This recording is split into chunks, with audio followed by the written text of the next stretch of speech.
Hello, good morning students. आपकी पिछली हिंदी कक्षा में हमने आपका व्याकरण का फर्स्ट चैप्टर जो था भाषा, लिपि और व्याकरण वो दोहराया था, उसकी पुनरावृत्ति हमने की थी।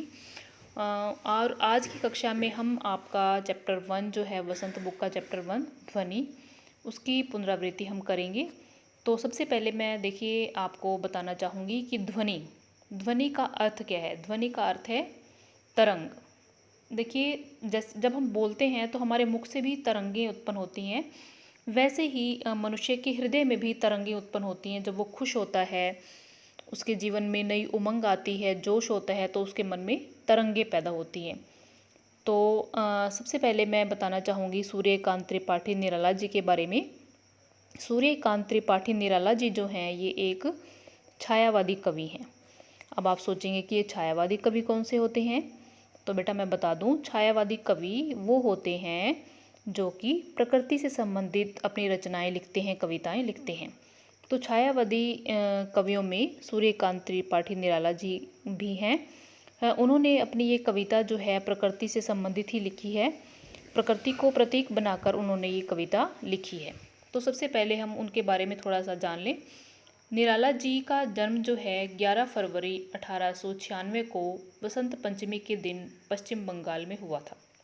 देखिए वसंत पंचमी बड़ा ही शुभ दिन है जिस दिन उनका जन्म हुआ था, तथा इनकी मृत्यु 15 अक्टूबर 1961 इलाहाबाद उत्तर प्रदेश में हुई थी।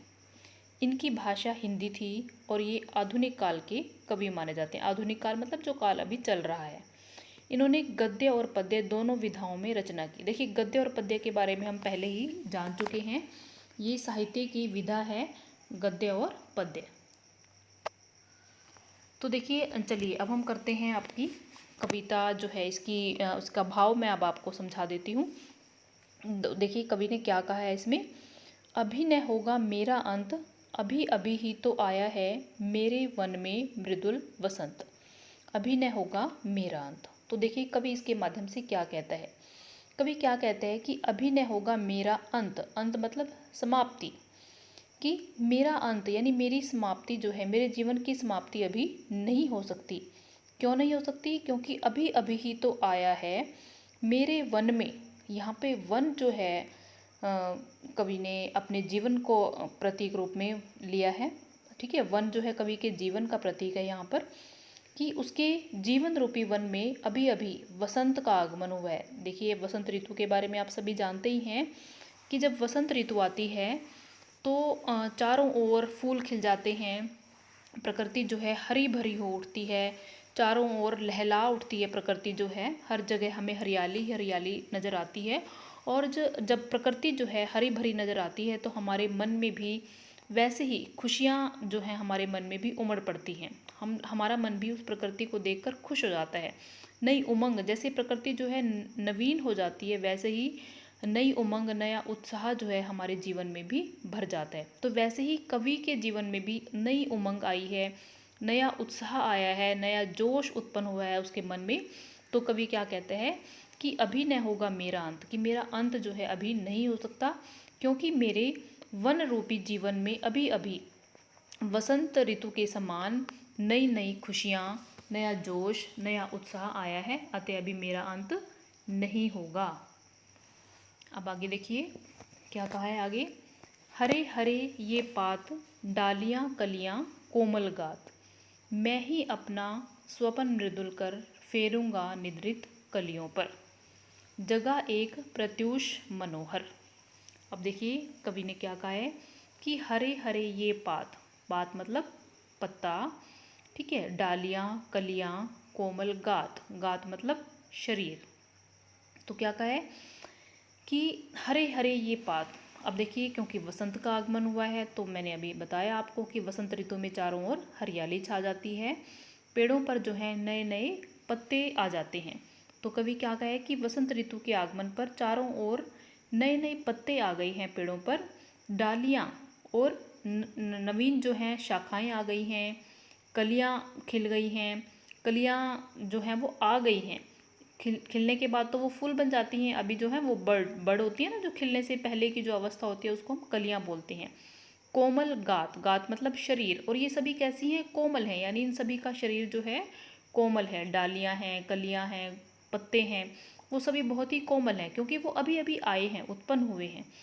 तो फिर देखिए कवि क्या कहते हैं कि मैं ही अपना स्वपन मृदुल कर फेरूंगा निद्रित कलियों पर। अब देखिए बेटा यहाँ पर कलियाँ जो हैं वो प्रतीक हैं युवाओं का, जो युवा लोग हैं, युवा पीढ़ी है जो, उनका प्रतीक है कलियाँ यहाँ पर। तो देखिए कवि क्या कहना चाहता है इसके माध्यम से कि फेरूंगा निद्रित कलियों पर, निद्रित मतलब सोई हुई कलियों पर। यहाँ पर जो है कवि क्या कहते हैं कि जो युवा पीढ़ी है वो आलस्य से भरी हुई है, सोना मतलब आलस्य में पड़ी हुई है और उदास है, कुछ करने की इच्छा उनकी समाप्त हो गई है। लेकिन कवि क्या कहता है, कवि क्या कहता है कि मैं अपना स्वपन मृदुल कर फेरूंगा निद्रित कलियों पर, कि कवि का स्वपन जो है, यानी स्वपन मीन्स सपना, उसका सपना है कि वह जो है युवा पीढ़ी को प्रेरित करे, कि उसके मन में जैसे कवि के जीवन में नया उत्साह आया है वैसे ही वो युवा पीढ़ी के जीवन में भी उत्साह भर दे, उसके मन में भी उत्साह भर दे, यानी उसके मन में भी आशाओं का वो संचार कर दे।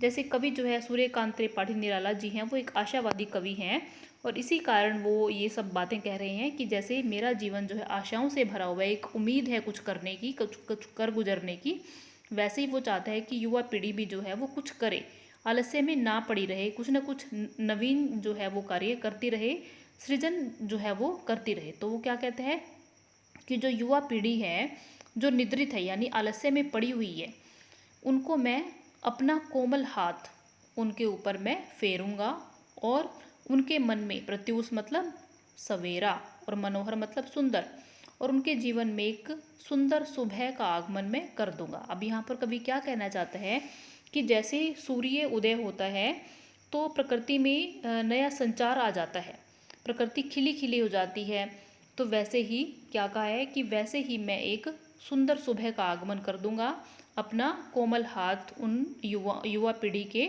ऊपर मैं फेर कर, यानी अपने सपने जो हैं मैं उनके ऊपर अर्पित कर दूंगा, और उनके मन में भी जो है एक नए निर्माण का, नए सृजन का जोश जो है मैं भर दूंगा। पुष्प पुष्प से तंद्रालस लालसा खींच लूँगा मैं, अपने नवजीवन का अमृत सहर्ष सींच दूंगा मैं, द्वार दिखा दूंगा फिर उनको हैं मेरे वे जहाँ अनंत, अभी न होगा मेरा अंत। तो देखिए क्या कहा है, पुष्प पुष्प से तंद्रालस लालसा खींच लूँगा मैं, जैसे वहाँ पर जो कलियाँ थी वो प्रतीक थी युवा पीढ़ी का, वैसे ही यहाँ पर पुष्प जो हैं वो भी युवा पीढ़ी का ही प्रतीक है।